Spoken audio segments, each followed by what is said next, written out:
So this is how we coming to the classification of forceps. As I said, they can be high forceps, mid forceps, or they can be the outlet forceps. Now I'll just show you in pelvis how it looks, right? So I hope you will be able to see in this. So this is how the pelvis is. So if the woman is lying in lithotomy position like this, right? So this is going to be the outlet, right? This is going to be the inlet, right? So if the forceps are applied at this level, then it becomes a high forceps. So in modern obstetrics, no one applies forceps like that, right? So at high level. Now when they are applied here at ischial spines level, right? The head is at ischial spine level, then that means where? Here, somewhere here. So if the head is here, it becomes a high forceps. When the head is at ischial spines, it becomes a mid forceps. And when the head is here, it becomes an outlet forceps. So in modern obstetrics, where we apply the forceps or the only indicated forceps are low or outlet forceps when the head is almost at the level of vulva. So you can see the scalp without separating the labia. So the forceps will be applied somewhere here like this, right? So I'll show you, right? Now, how do you decide? How do you apply, actually apply? So these are the two blades, right? So left and right blade, right? So because it's the mirror image, you will see it in an opposite way, right? So first of all, once you have identified the indication, you have seen the prerequisites. Prerequisites are going to be same like Ventus. The only thing is the head has to be at a lower station. So head, there has to be good uterine contractions. There should not be any cephalopelvic disproportion or any contraindication for vaginal delivery. Then the head has to be engaged, right? So to be below the zero station, the head has to be engaged. Then the next thing is cervix has to be fully dilated.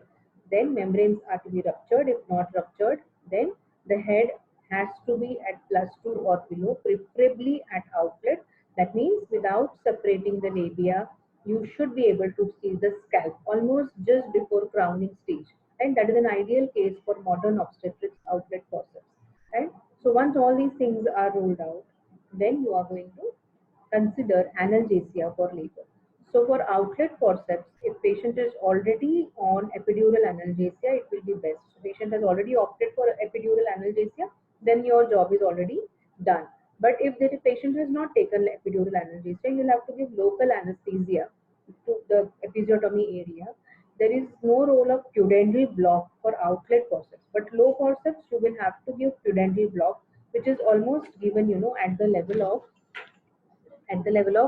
say if this is the patient, if she is lying down like this, so these are the ischial spines. So when the head is at this level inside the vagina, this is zero station, right?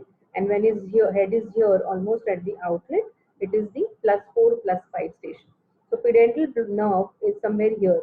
So you want to apply low forceps or mid cavity forceps. So people used to give, the pudendal nerve hooks over here in this area. So they used to give local anesthetic in this area going from here, right, from outside like this. But in modern obstetrics, we all know we are applying outlet forceps where the head is almost here. So there is no place for you to, the occiput anterior is something like this. So there is no place for you to apply, to give any anesthesia. So this is how the actual head is, either in 45-degree LOA, ROA, or the head has already internally rotated, and you can see the lambdoid suture, which is almost in the AP diameter of outlet, right? So once you have selected a case like that, you are going to first oppose and see that the blades are of the same pair. They don't belong to some other pair or some from other forceps. So once you are sure you are going to oppose these blades in front of patient, then you are going to lubricate the blades. So lubricate with some antiseptic solution, and then you are going to put the left blade first, right? So what you do, or the right blade, sorry, the right blade first. This is my right hand. This is the right sided blade which I'm holding in the left, in the, it will go to the right side of the mother. So what you do, so you're going to take the blade, right? So this is the right sided blade which is going to the right side of the maternal pelvis, and the left sided blade will go to the left side of maternal pelvis. So once The first blade when you apply, you are going to put this hand inside the posterior, towards the posterior vaginal wall, somewhere here, so that you are going between the head and the outlet. So if this is the maternal pelvis, right, somewhere like this. So you are going to, this is the right side of mother and this is the left side of mother. Again, this is a mirror image, so you might get little confused, right? So this is how you are going to oppose the blades in front of you. So first I am going to take the right side. So I am going to hold it in my right hand and then I am going to put it first in the posterior vaginal wall and then rotate it to the right side of the maternal pelvis. Now I'm going to tell my assistant. So first I hold it like this, like a pen, and then I always, guide it on the hand between the fetal head and the vaginal wall, and then I'm going to rotate it to the right side of the maternal pelvis, right? So this is how the first blade goes, and then you are going to put the next blade.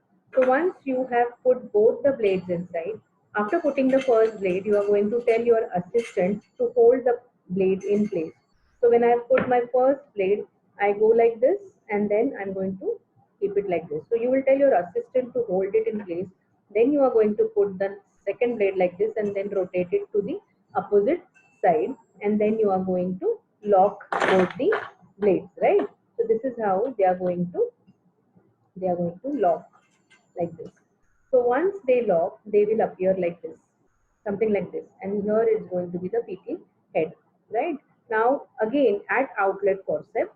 So if I have to adjust this and show you, it is going to be like the head, the blade is going to be, one blade is going to be like this, and the another blade is going to come to the fetal head like this. So this is how it should look, right? So this is how the fetal head is going to come in its grip, right? And then if it is an outlet forceps, you are going to, what you are going to do? See, the occiput is in the left, it's in the band below the symphysis pubis. So what I'm going to do? The direction of the pull is going to be downwards and backwards, then forwards and then upwards, right? So what you do? You do always pull or always give the traction at the height of contraction. So at the height of contraction, what I'm going to tell, I'm going to tell the mother to bear down. If it is allowed, she will bear down. At the same time, you are going to give a downwards pull so that the head maximally comes below the symphysis pubis. So once it has come below the symphysis pubis, so till that time, I'm going to give downwards and backwards traction like this, and then I'm going to make a forward traction, and then I'm going to do the upwards traction, and then one by one you are going to remove the blades. This is how you deliver the fetal head in forceps delivery, right? So the most important prerequisites for any ventouse and any instrumental delivery by forceps is the expertise. So the obstetrician has to be expert to deliver the fetus. Now, when we were discussing about ventouse, I told you about something about pivot point. So if this is the fetal head, and if this is the spine, if you have a spine of the baby like this is the lambdoid suture, right? This is the bregma. So the fetal head will present like this.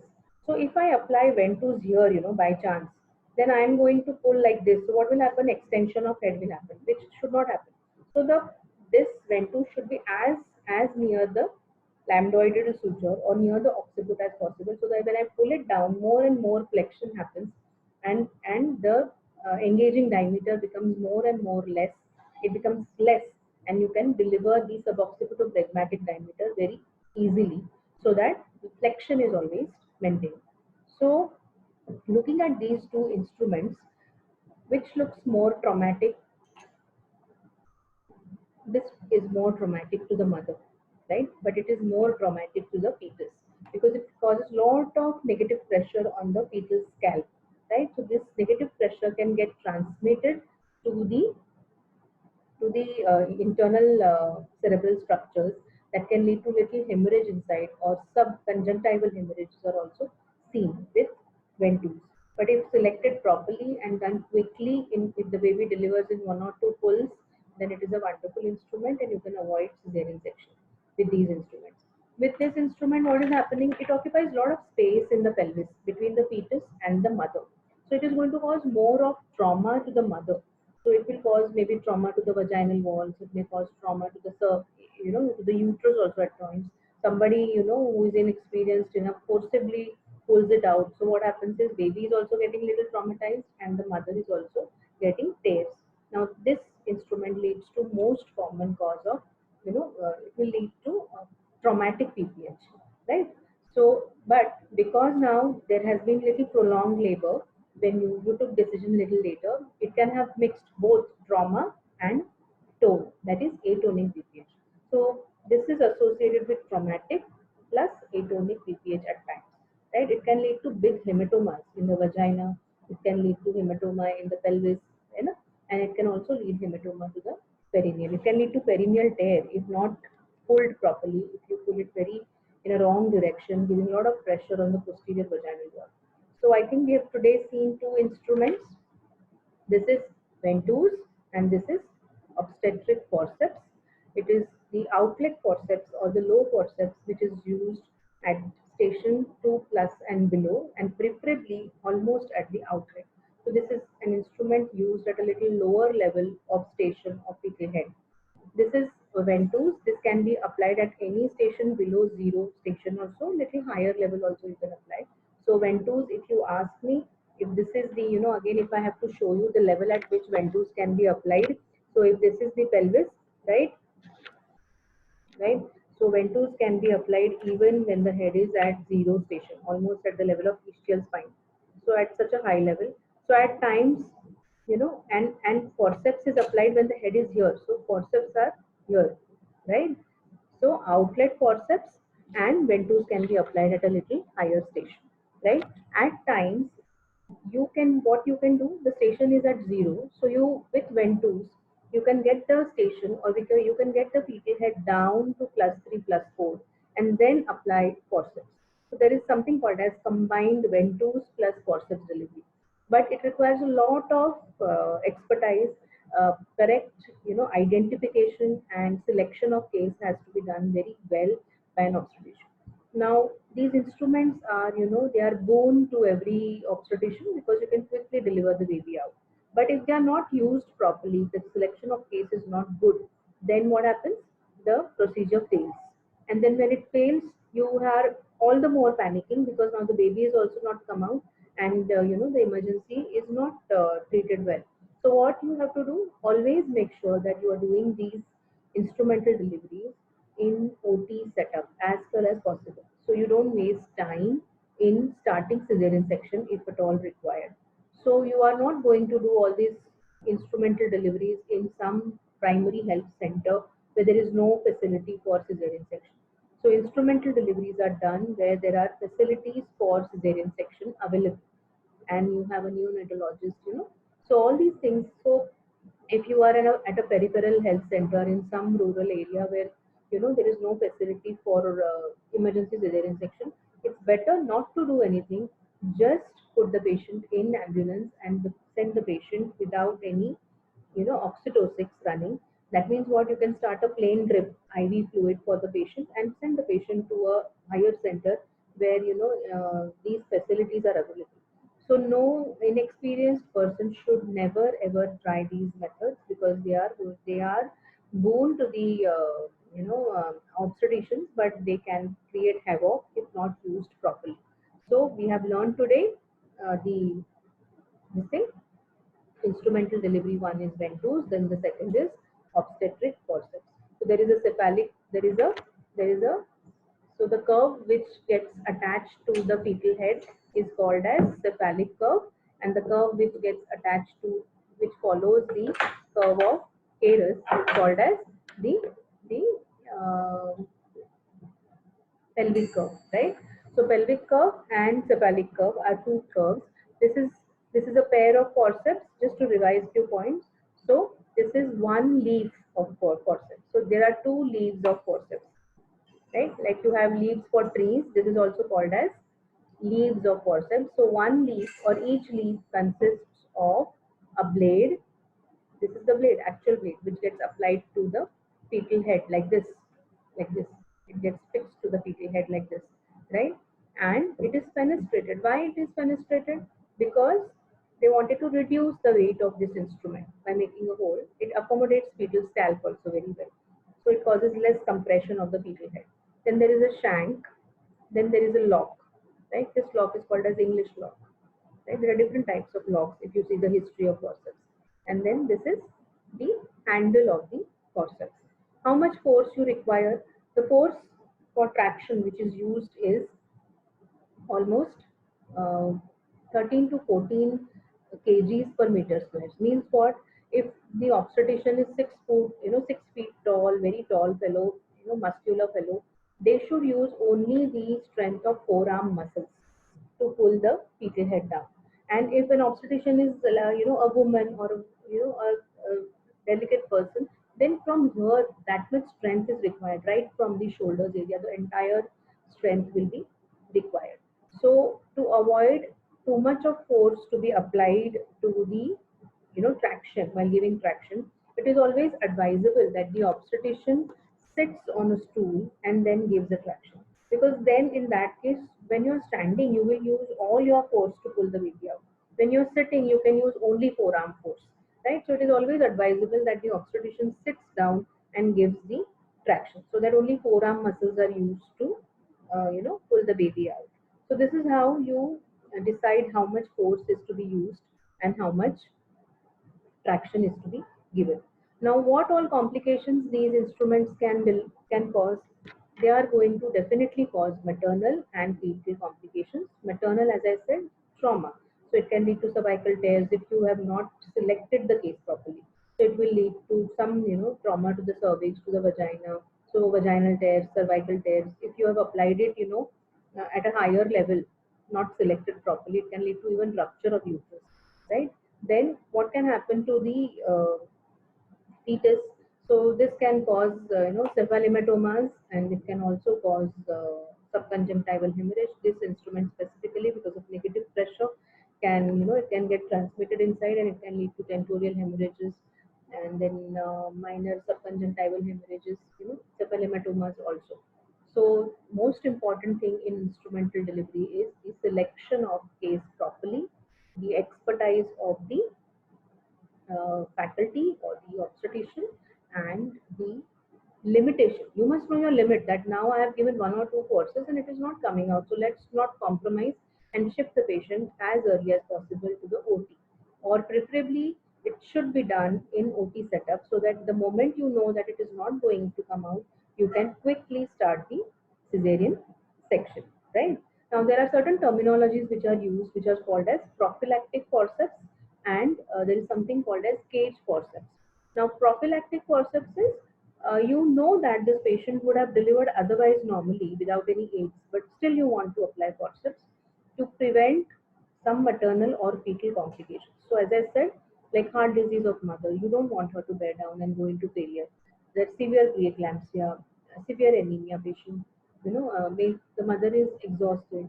Then the second thing is in fetus, like it's a preterm fetus. You don't want the head to be compressed in vagina for a long time and suddenly deliver in the outlet. So in such cases, you want controlled delivery of fetal head. The aftercoming head of breech, it can be delivered in a controlled way to avoid compression, sudden decompression, causing intraventricular hemorrhage. So in such patients, you apply it prophylactically. Means you knew very well that this patient would have delivered otherwise normally, but still you applied forceps. Now there is something called as trial of forceps. Trial of forceps means what? There is mild cephalopelvic disproportion. You are in doubt whether this patient will deliver vaginally or not, but still you want to give her because the head is very low down, very deeply engaged head, also causes a lot of problem in delivering the head by cesarean section. So in such patients, you want to give that one little pull and try for vaginal delivery, right? So that kind of forceps is in cephalopelvic disproportion, which is mild in degree, is called as trial of forceps. So trial of forceps is always done in emergency. It is done in OT setup. You cannot do trial of forceps in labor room and then shift the patient to OT. So trial forceps is always done in OT. Then there is something else called as, another terminology called as failed forceps. Means what? You applied the forceps. There can be failure at application. That means the blades did not go only inside. So if they went inside, you could not lock it only. So that means there is something wrong and your selection of case is not proper. Maybe you could apply it properly, but you could not deliver the baby. Then also it is a failed forceps. Or you delivered the baby, but it is a dead baby. Then again, your purpose is not solved, right?